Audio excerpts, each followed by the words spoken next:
Alright, man, let's do a Billy Woods tier list. I don't really have any notes. Let's just get into it, man. Starting us off at the bottom of D tier with his first album, Camouflage. Now, this record is really boring, man. It's nothing special for Billy. He's not really doing a lot on here, and there are some really bad guest features as well. Yeah, I don't really like old Billy because it kind of gives me a headache and just sounds really messy, too. I'm giving this one like a strong 4 to a light 5. It's just mid, man. It's whatever. It's like a nothing album to me, man. Above that, though, we have his collab with More Mother, Brass. I was not the biggest fan of this record, man. It has some pretty good songs on it, but for the most part, this record just gave me another headache. More Mother particularly, I just wasn't vibing with. Just her voice, I was not a big fan of it. And I don't know, man. I just wasn't a big fan of the sound of this one. The production was whatever. And it just sounded really messy, really hazy, and I wasn't a big fan of, like, what it did. This is easily one of Billy's weakest projects. I could see someone like enjoying this if they like this weird like spoken word kind of poetry rap kind of thing that's going on here. It's like a light 5 for me. It has some songs, but it's also just a massive headache to me. I don't hate it though. And then above that we have The Chalice. This one's okay actually. It sounds a little messy, but I still appreciate it. Like, it has this weird lo-fi audio quality to it, which is kind of cool, but also kind of bad. Along with that, some of the songs have really goofy instrumentals. Like, one sounds like a kazoo. I might be completely off on that, but I remember there being, like, a kazoo sound effect in here. Along with that, this record is really long. It's, like, an hour 15, I think. It's a really lengthy record. It's really weird, but I think it's also pretty decent. And definitely shows, like, Billy's talent and skill. He just has to clean up this sound a lot more. I'm giving this, like, a light 6. It's alright, you know? Now, these 3 records are not great. They range from mid to decent. They're whatever, you know? Everything else, though, by Billy is actually really fire. And let's just get into it, man. Hopping into B tier, we have Today I Wrote Nothing. I feel like this mid-era of Billy with, like, the black and white album covers, it's pretty consistent, and this just kind of feels like more of that kind of sound. It's great, man. Production's great. His raps are great. It's kind of forgettable, but, you know, it's pretty standard mid-era Billy. I still really like it, though. I'm feeling like a decent 8 on this one. It's pretty good. I just don't really remember a lot of it is all. Speaking of mid-era Billy, though, we have Dour Candy, which is going to go above it.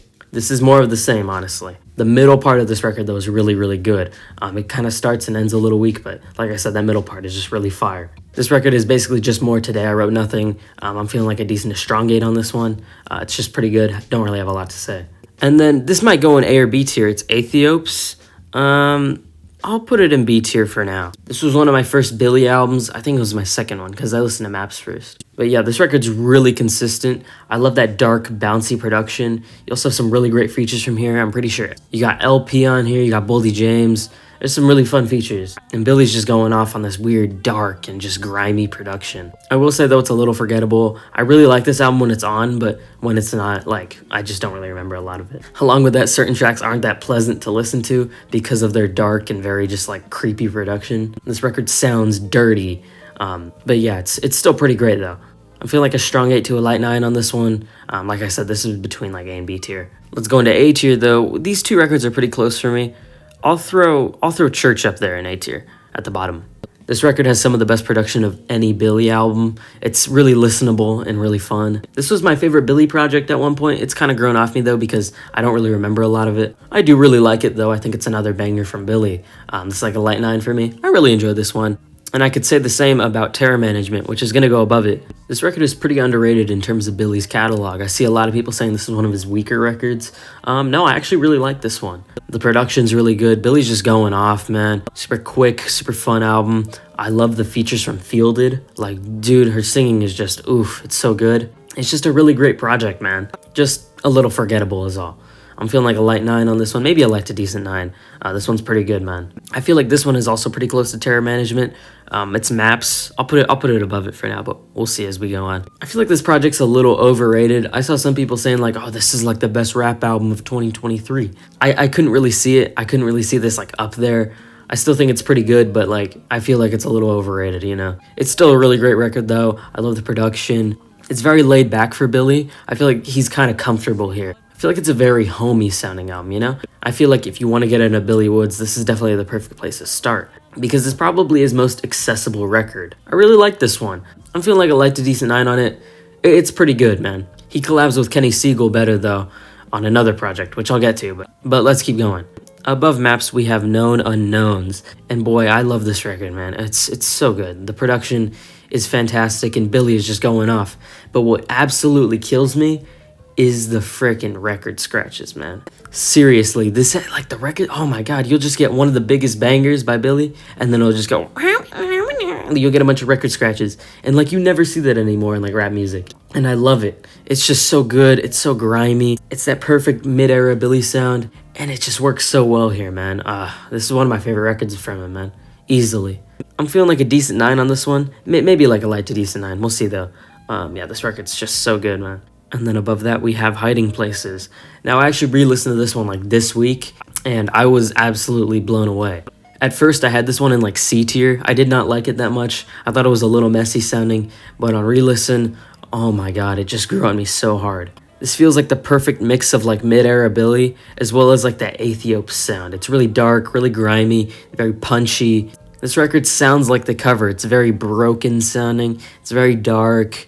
Oof, it's like, oh, it's so good, man. It's peak Billy, honestly. Yeah, I really like this one. Not much to say on this. This is easily the best Kenny Siegel collab, and I think it's a decent 9. This one's really good, man. It's not his best, though. He does have one record a little better, that being History Will Absolve Me, which is going to go in S tier. This record is a little long, and I do think that some of the beats are a little weird, but for the most part, this is his best record by a mile. The features are insane. The production is just so, like, it's so crunchy, man. This is some of the weirdest production he's ever gone on. There's that one song, I forgot what it is, but it's like this weird, like, it sounds like a Death Grips song. It makes me think of, like, Known For It by Death Grips. It's like this weird, like, printer, like, sound. I can't remember the song for the life of me, but it's so good, and it is so just, like, dirty sounding. It's so friggin' weird. This feels like a refined version of his older material. It's super just grimy, and it's just so enjoyable, man. It's some of the best production he's ever gone on. It's some of his best flows, some of his best rapping, some of the best features on any album by him. It's his best, easily. Yeah, I love this record, man. It's like a light to decent 9 for me. I really enjoy this one, man. And there's my Billy Woods tier list. I'm sorry if this got a little monotonous. I feel like Billy Woods' music is the most unique thing ever. Like Dour Candy and Today I Wrote Nothing. I feel like if you put those two songs in like a playlist and play them on shuffle, I wouldn't be able to tell you like which songs are on which. His music is a little samey, but it's still really good. I had fun doing this, just thought I'd crank this out. Yeah, I really like Billy Woods, man, and I'm glad he's getting his flowers as of now. Share your rankings in the comments as always. Glad you made it this far in the video, man, and I hope to see you in the next one. Bye.